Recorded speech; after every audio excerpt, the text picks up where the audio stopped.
channel. Thank you everyone for tuning in. Join me today for an unboxing of a brand new released San Martin. Now, San Martin recently have released a fair few models. They're just pumping them out. So it's difficult for us YouTube reviewers to kind of catch them and get them all for you. So I've chosen this one out of all the new ones. Let's unscrew the top and show you what it is. Before I do so, they've gone for a stealth box now. The previous one was a khaki green. This is black. I do like it. So let's open up the box and let's see which watch I chose. So staring at you is this teal blue color option, and let's take it out. Now this watch will be very familiar to you guys. It definitely is familiar to me, and you'll probably see why I chose it, especially if you do follow this channel.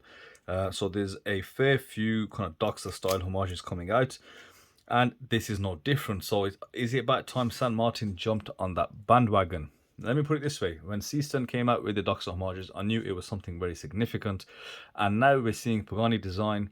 I mean, it started off with Tactical Frog, sorry. They were the first ones to come out with it. Then Seaston followed with a very exceptional model. Pagani Design have just released one, and now we've got San Martin's version. But looking at it straight away, it does look a bit odd. To me, San Martin are now doing a lot of these, how can we call it, hybrid homages. I think that's the best way to put it. And this to me looks like a cross between a sub 300 and a 600.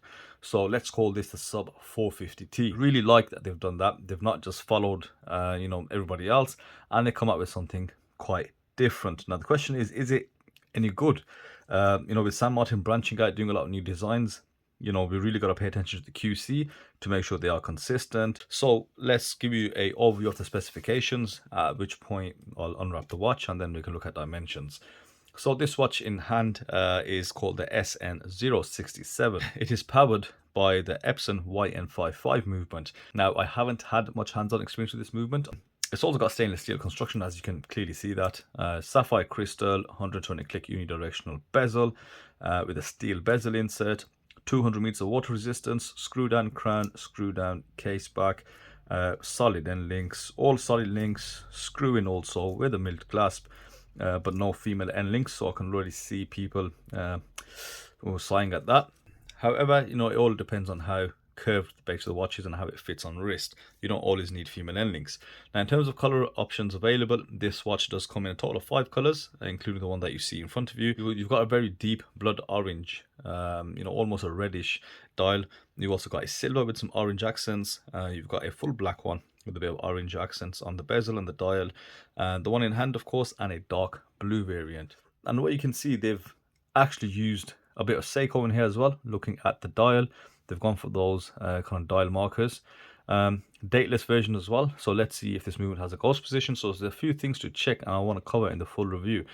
Before I unwrap it, let's check the bezel, because that is always something that we're itching to find out. So let's check for movement. It's not as tight as they usually are. However, there's no back play. I mean, that's just negligible really. Up, down, left, right, pretty solid.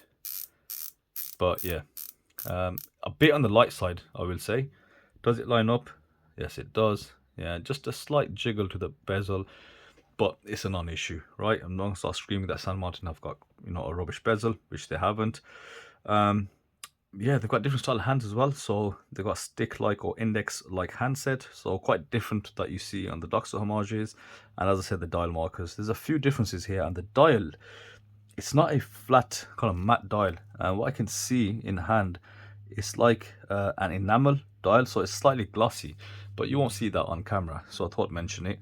So let's unwrap this, give you an overview of the actual measurements. So let's start off with case diameter. We are looking at a case diameter of 40 millimeters, which is quite reasonable. Bezel, we're looking at just under 39 millimeters. Log to log is 46.7, and then with the male end links comes up to about 52 millimeters. The overall thickness or the depth is 12 mil, which is again very reasonable. Let's just unscrew this while we're here. So this is dateless. Yeah, we do have a ghost position unfortunately, but there's no date disc there. And there we go. I mean, I will say something at this point in the unboxing. Pagani Design have used the Seiko NS38. that's half the price for this watch. And you know, I am quite critical of San Martin because they do get a very easy ride. I think a lot of people just say they're the best and full stop, and I kind of scrutinize that a bit more because they are starting to charge a lot more, so they should be that much better. And yeah, definitely should use the NH38. You know, you can't say you want to charge 220 for this watch, but you can't put a NH38 movement in there. So that's a bit of a rant from the get-go in the unboxing. But in terms of branding, you've got a logo on the dial, on the crown as well. It's not the dollar sign. It is a hex logo. Case back is nothing. And the recent watches, they've not actually been doing anything to the case backs. Maybe they can't decide what to do, because I think one of the main criticisms, which is not a big criticism in all fairness, is that the case backs sometimes have a shark, they sometimes have this, that, the other. So maybe they're undecided on what to put on the case back. Bracelet wise, it's going to be a good quality bracelet. What is that? Do I feel edginess, some sharp edges? Will I have to get the potato out for this bracelet? I don't know, but I'll be honest, I might have to. It doesn't have that, that soft finishing, that end sort of finishing I look for. Bracelet edges are quite straight and edgy. Not sharp, but this is my criticism of San Martin for a while now. I've always said it. It's not all of the bracelets, but sometimes they just miss that trick on the edges. And price shouldn't come into it, because it is around, as I said, £220, which is okay, but the quality's got to be there. And for a Seiko NH85, let's just say, movement, yeah, I think they could do the being just a bit cheaper. But let's see what I find throughout the review. But so far in hand, yeah, I mean, they've got the usual San Martin finishing on there. It looks quite good.